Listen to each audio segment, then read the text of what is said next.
Hello everyone and welcome to Sunday Talk. Eli lämpimästi tervetuloa kaikille tänne sunnuntai-luennolle. Ja tänään meillä on hyvin erityinen vieras suoraan Lontoosta, sisar Ann. Ja kerron hänestä vähän lisää hetken kuluttua. Mutta ihan ensimmäisenä, jos haluatte kuunnella käännöstä suomen kielelle, niin se on mahdollista. Ja se käännös tulee sinne mahdolliseksi varmaan tässä ihan hetken kuluttua. Mutta mä voisin siihen asti jatkaa tässä vaikka suomen kielellä ja vaihdetaan sitten, kun meillä on käännös siellä kunnossa, niin vaihdetaan sitten sen jälkeen kieleksi englanti. Eli tämän päivän teemana on rakkauden kieli.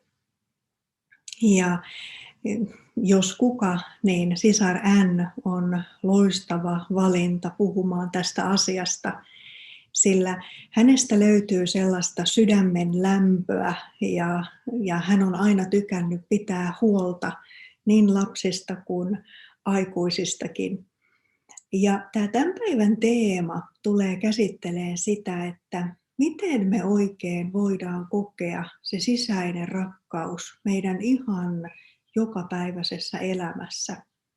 Onko se edes mahdollista kokea jokapäiväisessä elämässä? Ja miten tähän rakkausteemaan oikein pitäisi suhtautua? Toivottavasti Ann avaa myös hieman tätä kiintymyksen ja rakkauden välistä eroa. Ja se onkin mielenkiintoinen, koska monesti me ajatellaan, että se on yksi ja sama asia, mutta ehkäpä saatte kuulla vähän erilaisen näkökulman tähän asiaan tänään. Ja sen lisäksi Ann keskustelee myös siitä, että mitäpä jos olisi olemassa korkein voima, korkein lähde, josta me voitaisiin ammentaa rakkautta. Ja kuinka tämä suhde voisi auttaa meitä luomaan myös rakkaudelliset ihmissuhteet ihan täällä maan päällä. Eli nyt siellä on käännösmahdollisuus, niin katsotaanpa tässä vaiheessa.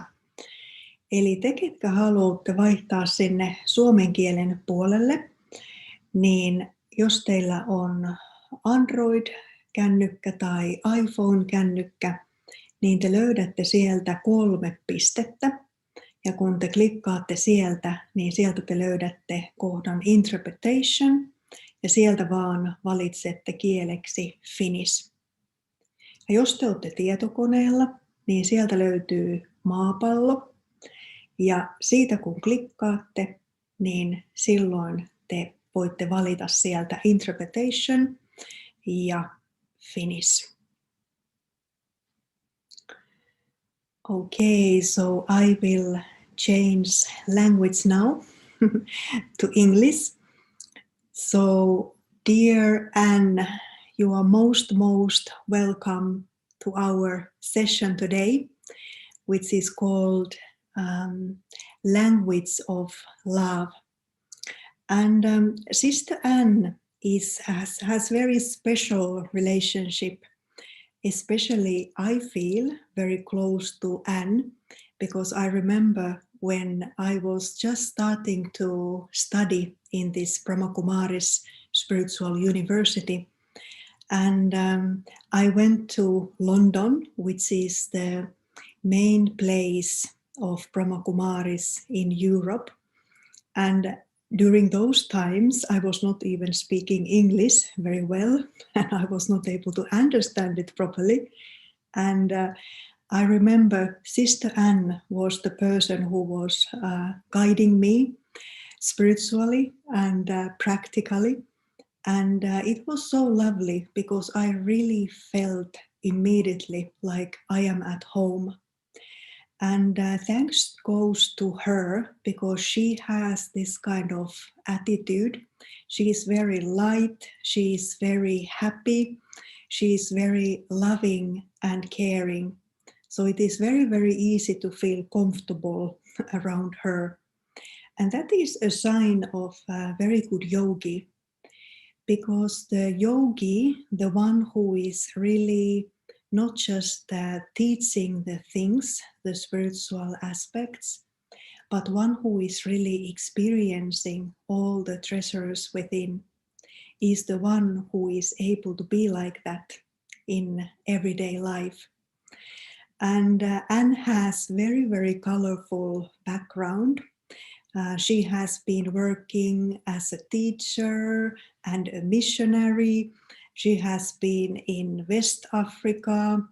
And so there is many aspects in her life which has made her so experienced and wise. And she's also long-term student and teacher of Brahma Kumaris. I think it is closer to 30 years nowadays already. And also, Anne is very good to keep different kind of creative workshops. So maybe at some point we get this kind of creative workshop with her also. So welcome, Anne. Very, very lovely to have you with us. And this is now your fourth time in Finland, isn't it? This is the virtual visit. Yes, my fourth time.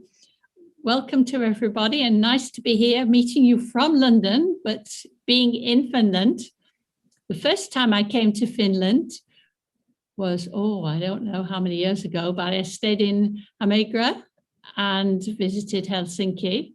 And since then, I've visited Tampere, Turku, Hau. I think that's it. But in Hau, it was very, very icy when we went for a retreat by a lake. That was quite an experience being out there. You certainly have some cold weather, even though we've got it pretty cold now. But it's good to be with you. Thank you for inviting me. So have you with us, and you have also been in Helsinki. Yes, Helsinki, yes. That's right, a few times now. And maybe after this pandemic, we are seeing you again in Finland. Let's see. Yeah, I'd love to come again. Perhaps when some warmer weather. I usually choose the winter when you've got the frost and the snow, but never mind, it's good. So, the language of love. I read that French is the language of love because of its romantic nature, but that's not what we're going to talk about this afternoon. There are possibly 4 different expressions of love: mental, emotional, physical, and spiritual. Let's look at the first 3. Right, mental. Right, I can write and I can say, I love you, and not put it into practice.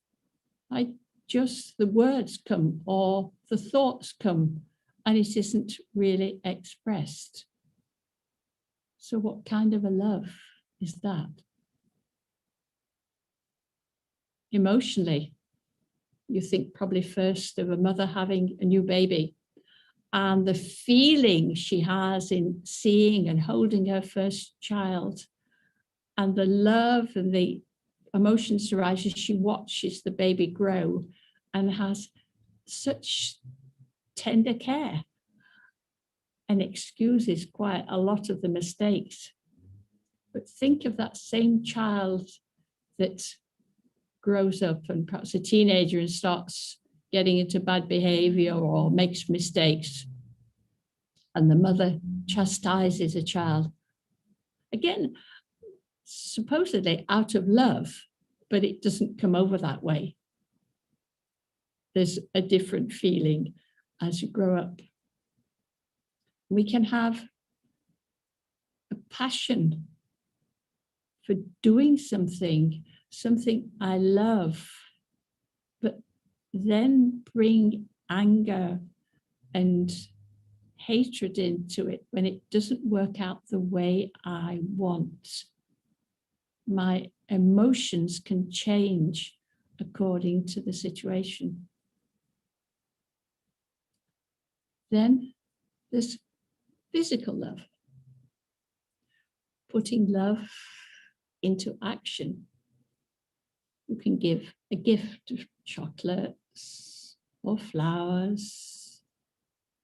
You can make somebody a cup of tea, or visit an elderly person and do their shopping or whatever they need. But a lot of that also will depend on your mood. Sometimes you feel like doing it and sometimes you don't. So there's a mixture in our expression, our language of love. Sometimes seems like a true love, sometimes a false love. So what do we need in order to make that more consistent, more viable, more valuable? And I'm going to suggest it's spiritual love. Spiritual love would have the language of safety, security, gentleness, but also strength, care, enthusiasm, and energy that comes from within.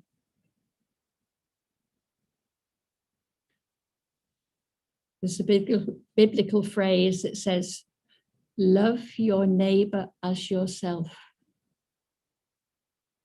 We may go out of our way to help our neighbor, get ourselves very tired and lose our sleep getting concerned about them, but not giving attention and love to ourselves. Everybody's a little bit like this or more like this because we don't know who we are. We've lost the sense of our true identity. So in many ways, we're looking for somebody to approve of us, to praise us, to like us, to love us. We're looking outwards to others to give us love. But if we can find spiritual love, then situations will change. You look in a mirror and you see yourself. Or you have a photograph there of somebody you like. You say that's who they are. But it's not really. That isn't you. That's just the costume or even the suitcase. I am inside, invisible. I can't be seen. I am the spirit, the soul, the living being inside, just behind my eyes, in front of my brain. So what difference does it make if I get to know myself? I can't see myself, but I can begin to feel and become aware of myself. I am a tiny point of energy, like a star. I am eternal. exist forever. This costume, this suitcase that I've got, which I like the idea, is just a temporary thing. I came into this body when it was beginning to grow in the womb. One day, I don't know when, sooner or later, I'll have to leave it. But I won't die. I shall carry on. So if I'm eternal and I'm with myself forever and ever, why don't I love myself? I can only love myself if I know something about myself. So what is the quality of this inner being that I am? The first one I need to explore is peace. When I get the feeling of peace, peace with myself, no matter what, then I can begin to love myself,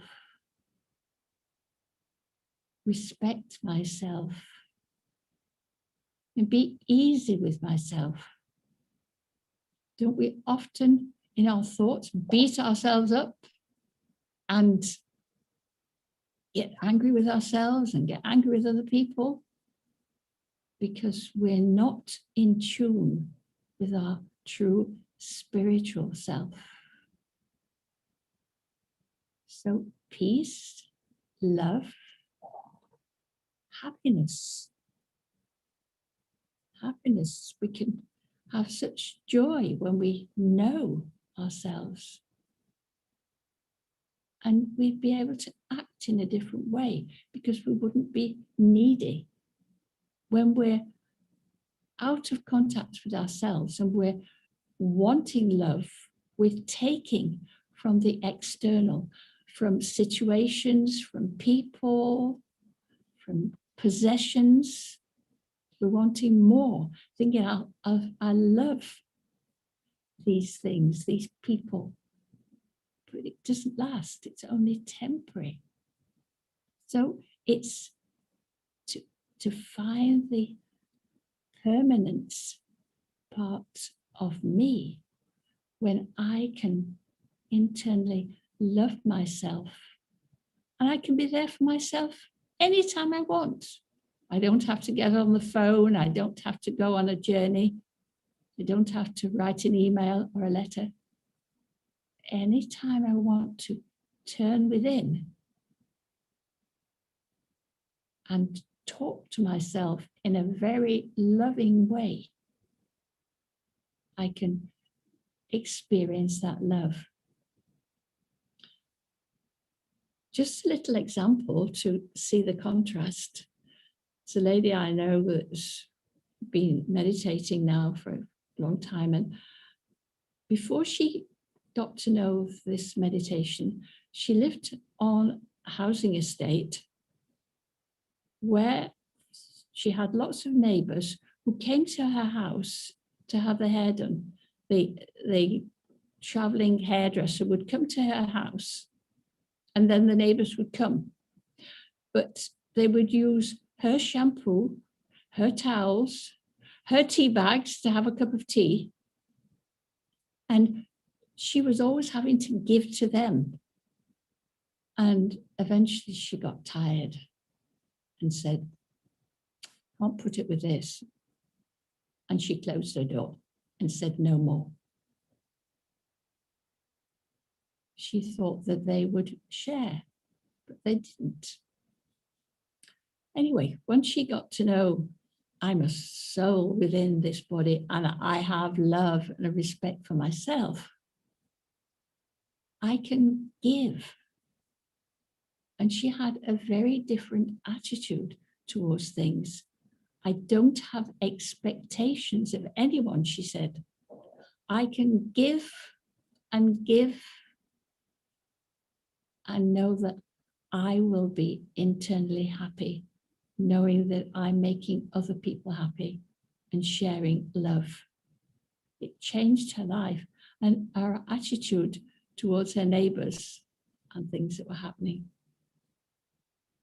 So this is what I need to do. And later on, we'll explore this a little bit more in meditation. But you might feel that sometimes, get the track, you're again giving and you're not receiving because everybody wants to feel love. You might feel as you start on this journey that you haven't got enough love to share. You may feel, well, I need it for myself now. And so I'll stay and I'll love myself and everybody will look after themselves. So how can you top up your love? When you're in a dark room and you want some light, what do? You go and you plug in to the main source of electricity. And then you get a bright light, a constant light. And it's just the same here. That when you really want to experience the fullness of love, you need a little bit of help. But of course, because we've been talking, you'll say, well, we've been talking about love for all our lives. And we've been, if you've been in Christianity or any other religion, they've always said, love your neighbor. But it's not always worked. We've said there's sometimes a love from the heart and sometimes not, an artificial love. But now we want to have love constant and in all its fullness. So what do? We've got to plug in to the source of love, to the source of our being. Far beyond the universe, there is the home where we all came from. And in that home is the Supreme Creator, source of our love.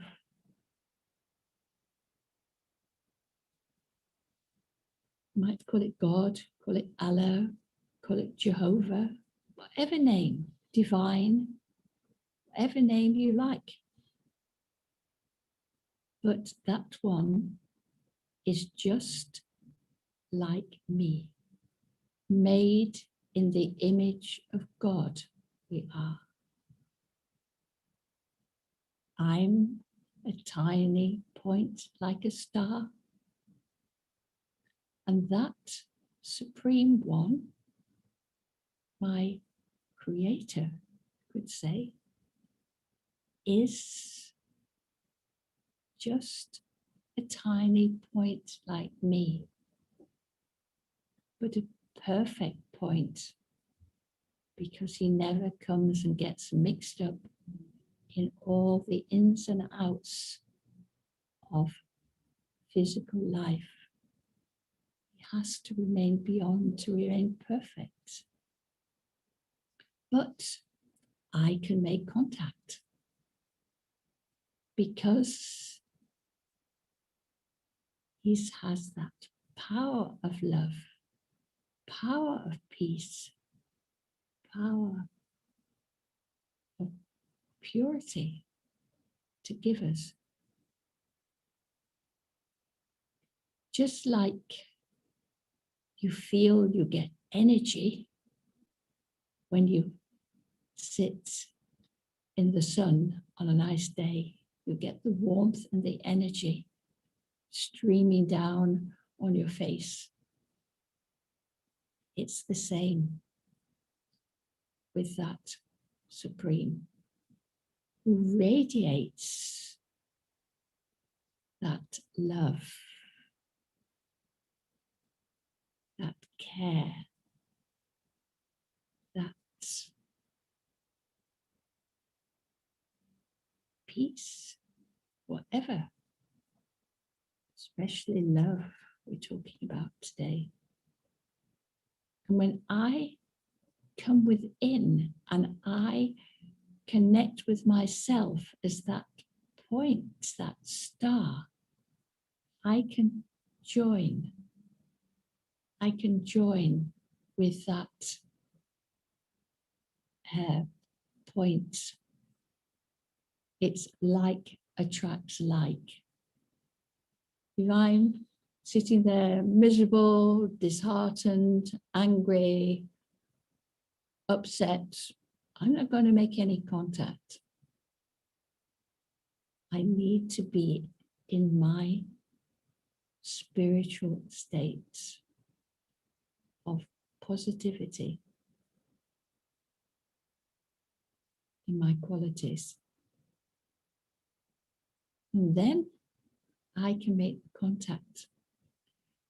We've been trying over all our birth to make that contact possibly.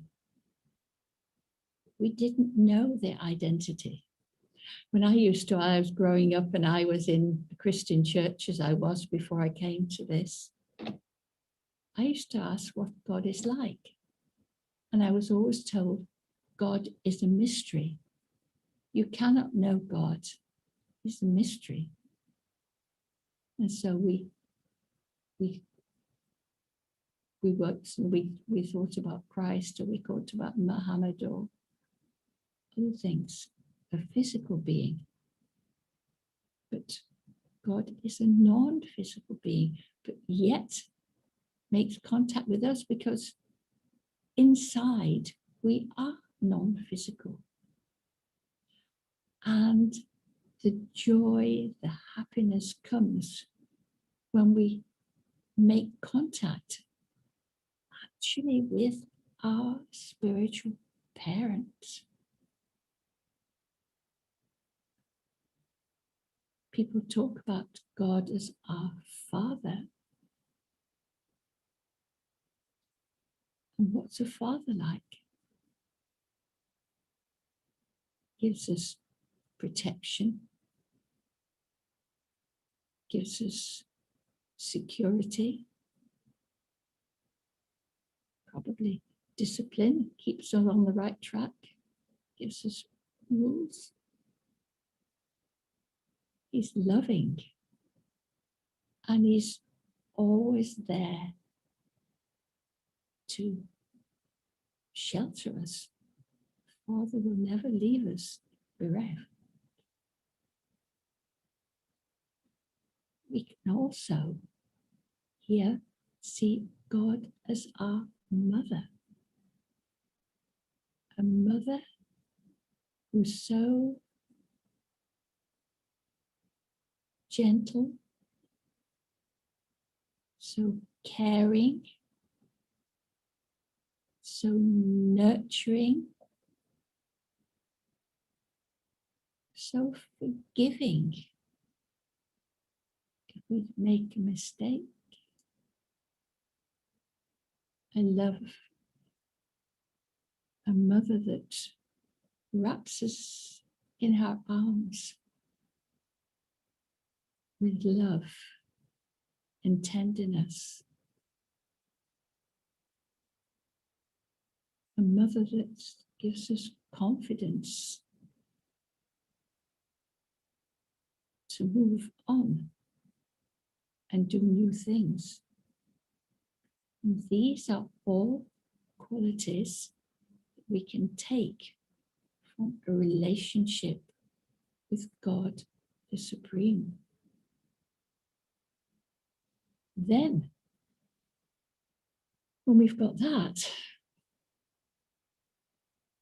we can look at the world in a very different way. When we've taken time to go within ourselves and make that connection with our Supreme Divine Parent. We fill ourselves with that love that we need. So then in our lives, we've got love to give in our relationships, in our activities, our work, and our leisure. And we'll never run short of love. Actually, the more we give love, the more it increases. So, going on and acting from the spiritual perspective of love makes our life a lot easier and more fulfilling. So there's 3 steps. Go in and connect with my true self, my eternal self. Look up and make a connection with my Supreme Parent and take all the virtue, all the qualities, all the strength that I need for my life. And then I look out to the world. And just by staying in this state of love, together with peace and happiness, my vibrations will do the work alone. I don't need to even say anything or do anything. I can send the vibrations of love to my immediate environment, to my family, my contacts, and right across the world. Just like, a bit like telepathy. I don't need to be there. I don't even need to know who picks up my love. I just send it by saying in that good vibration. And you know, even more, the nature benefits from our vibrations. Negative vibrations, bad vibrations are destroying our environment. But the more I give out this love, then nature itself, the elements receive it, and it's going to help them to heal. Very much a healing nature. So I'm going to leave you with that now. And when we come later to the meditation, we'll go into the experience of what it's like to feel it and to be with it. Thank you. Thank you, Anne. I think we already felt it. The talk was filled with loving vibrations. So thank you. And it was really nice explanation in the beginning that what are the 4 different type of love, and how spiritual love is the one which is we are aiming to experience. And it's very interesting because you have the background as Christianity. So, and feel free to ask any questions. I am sure Anne is very happy to answer all your questions. So that's why here is the first question, that how was your work as a missionary different from your current life as yogi? How was my life as a missionary? I realized I went out as a missionary to care for people, I was not so much feeling I had to say that Christ died for my sins. I was feeling that people needed care, and I went to the very much poorer part, to Benin, which is the 6th poorest in the world, and there was a lot of malnutrition, so I cared for a lot of babies who were, some who actually died, but others who were able to nourish and they survived. So I had that feeling that I wanted to care, but there were times I did despair and got quite depleted, because I'll just share with you that I actually had a breakdown at one point, and the psychiatrist said, "Anne, you're giving out more than you're receiving." So it wasn't their fault, it was me, wasn't it, that actually didn't know my true identity. And I was not feeding myself internally. I was just giving myself mentally and physically without topping myself up with spiritual energy, which I didn't know about. Yeah, makes sense. Thank you. So now you are a yogi, and now you have the direct connection to the source. So what is the difference of praying and meditating? Prayer, did you say? Yeah.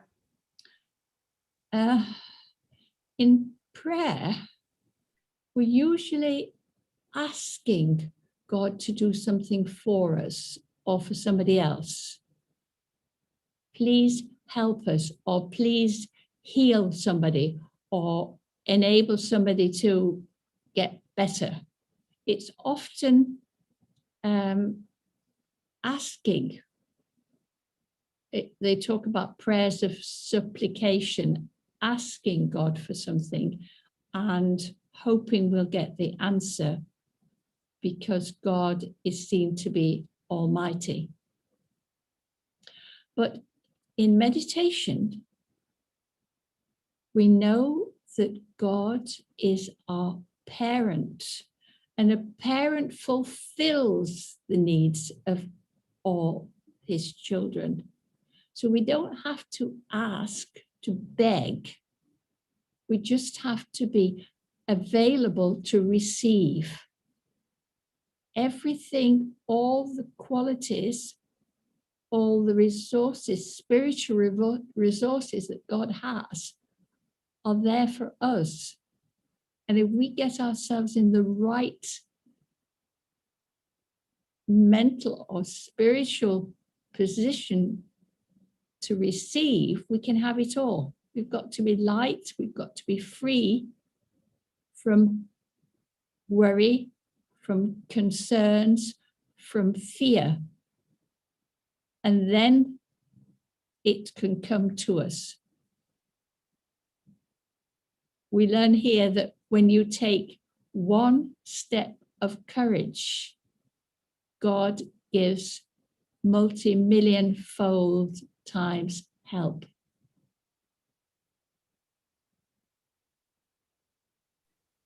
Thank you. So now we are receiving, and we don't have to be beggars anymore. And knowing as you mentioned, that knowing the spiritual self, that's like the starting point, how to build on that relationship with divine or God. So would you like to say something more about that, how this spiritual path, how it has really changed, or what has happened in your relationship with God? Mm-hmm. Well, I started off this journey nearly 30 years ago, and I was told you have to feel And I said, oh, I'm not a feeling person. I could, as I talk about peace and I could talk about love, but the whole essence of it, that you should feel the qualities of God in your meditation. So to begin with, it was a bit of an automatic thing that I would talk about these qualities, not feel it. Then there was one time I thought, we've got to sort this out. And I sat in front of the image of God, the point of light. And we here call that point Baba. Baba, a universal name for Father. And I said, Baba, what is the experience of true love? Now, within, it seemed less than a minute, it was as though from above the floodgates opened and I felt that joy, that comfort, that happiness, that love, that respect, everything, all these really qualities bubbling over in me. And for me, it lasted for 10 days. And I walked around on cloud 9, really, wow, is this what it's like? And after 10 days, I had this feeling that it settled down, it calmed down, and I got back to what I was before. And I reasoned with that I now had to create those thoughts for myself. So meditation is a very active process where you're creating the thoughts in your mind to feel that love. And then when you're settled and feeling safe in it, then God adds to it. It's like a light. It can be like a warm light that comes, like a flame that's burning inside. So I've got to keep my mind in tune with my reality. And not only when I'm sitting for meditation, but when I'm walking around. They say here, there's not a time when you can't meditate. Meditation is an active thing from day to night. Even when I'm going to go to sleep, I remind myself I am a child of God. I'm part of this big world family, and I am loved, and I will sleep in peace. So sleeping and then waking, and throughout the day, I aim. You do slip, some things do come in the way, and you get into a lower vibration of negativity, but the aim is to keep that connection and keep giving out love and peace during your day.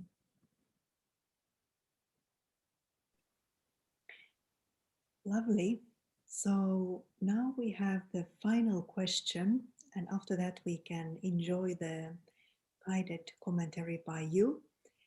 Now we have spoken about soul and the supreme and the relationship, but what about the human relationships? Because especially with near and dear ones, there is of course love, but then there is also so much sorrow and pain and suffering. So what is the reason and how to get rid of that? How to heal human relationships, especially the close ones? Yeah. We have to realize that each one of us creates our own thoughts. Each one of us is responsible for our lives. And yes, at times we all go through some suffering. But if it's the suffering of close people, or perhaps the world situation, you see something on the news or hear about something, if you get into anxiety, fear, or even anger, if it's something bad going on, you're only adding to the situation. You're not helping. So we talk about being a detached observer, so that I can give love, and to our near and dear ones, I give it without expectations. I'm not dependent on them. We might have people around us who don't particularly like us, people we work with, people at home, and they're suffering, but I still need to give love, give the vibrations of love, no matter what the situation. Even if you say, I'm insulted by somebody, and this is a thing for many people today, they're insulted and they're badly treated. I've got to get into my own space and say, I am respected and loved by the Supreme, my eternal Father. I've got what I need within me. So I will give, even in a negative, unpleasant situation. And that's the way to turn things around. They say, when there's a fire, you don't add more fire, you pour water onto the fire. So the same, don't add anger or anxiety or fear, but love, patience, care, compassion, and see how things change.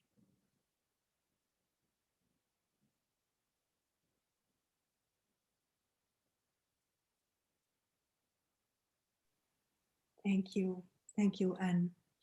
Very beautiful answer. And now it's time for meditation.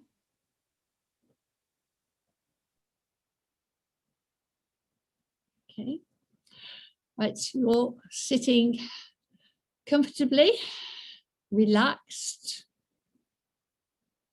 and maybe you'd like to close your eyes or look at this picture.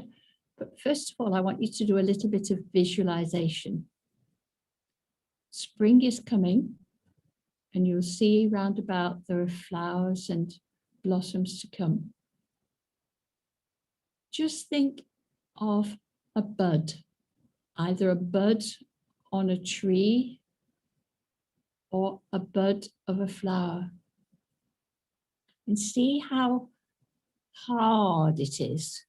It's hard, and it's probably green, a dark green, and you can't see its beauty.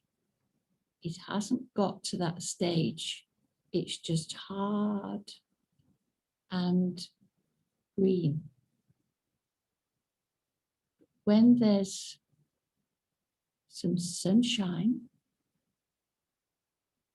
and a shower of rain begins to open, see your flower opening. See the beauty of the color, the delicate petals, their shape.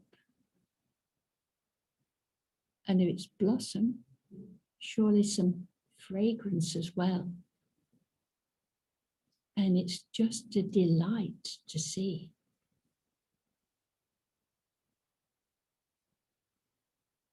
Now, turn to your own identity. Perhaps until now it's been hidden beneath a hard core of sorrow, irritation, impatience, sadness. And you've been trying to put things right. Let me go inside. Turn inside your head, behind your eyes, and in front of your brain, there's my sacred space. Space that's just for me. A tiny point of spiritual energy. The life force of this body. I create thoughts. I give messages to the brain to activate my limbs, my organs, my senses, which are just temporary for this birth. But now I'm sitting in my sacred space to enjoy my true self. I am a being of peace, calm, tranquil, so still. And if other thoughts come, I just come back inside. Leave the other thoughts for now. Come inside and sit with my true identity. Peaceful and loving. Let me feel that care for myself.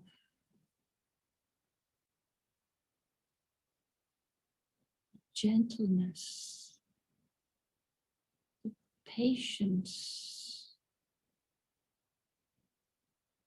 the easiness, the contentment.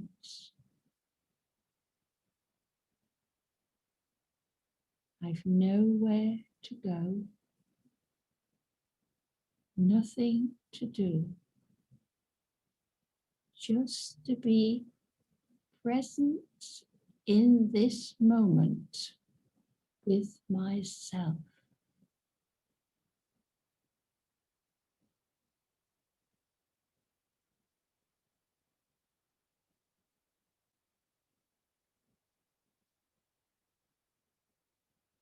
Now, I want to connect with my Supreme Parent, my Creator, not of the body, but of my spiritual qualities. And I recognize that far beyond this universe, in a home of light, of peace, purity, of silence, resides my spiritual parent.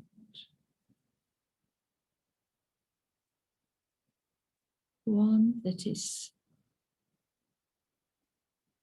so loving, loving to every soul on this planet, good or bad in their activity,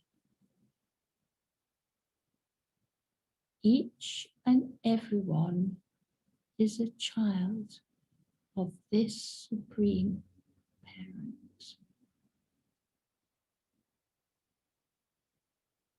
And so, like feeling the rays of the sun, I pull down the energy of love. Warm, safe, secure, caring, compassionate,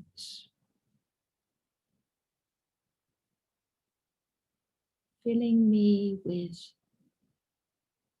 strength, courage, confidence, and enthusiasm.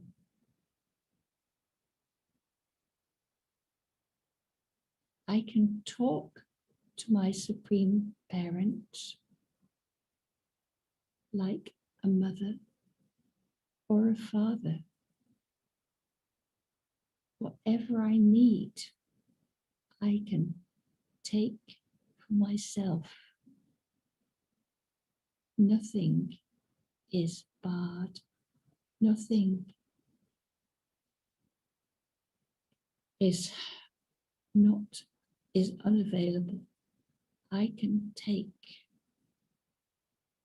I can fill myself. And then when I'm refreshed, feeling good within myself, I'm ready to share with whomever I come into contact with. My vibrations of love spread out and influence my family, my friends, my contacts, and even the world.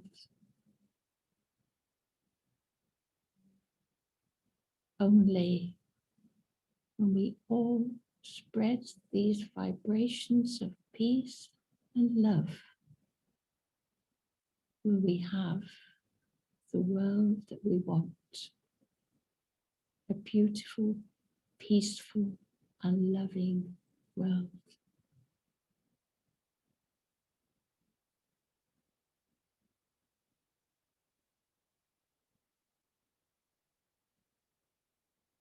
Thank you.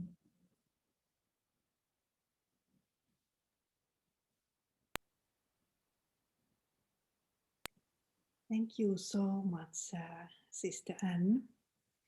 This was really loving 1 hour. And now we know how to have the connection to the Supreme, the source of love. And now we know that we are spiritual beings, the points of lights. And we also know that how can we now practice this in our everyday life. And as you guided us, it became very simple how clear it is. And when we are really receiving it, then we are experiencing it.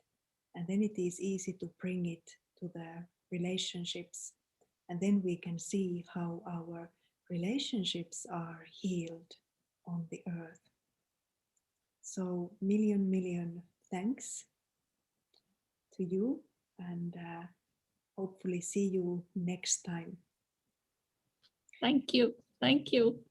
It's been a pleasure to be with you.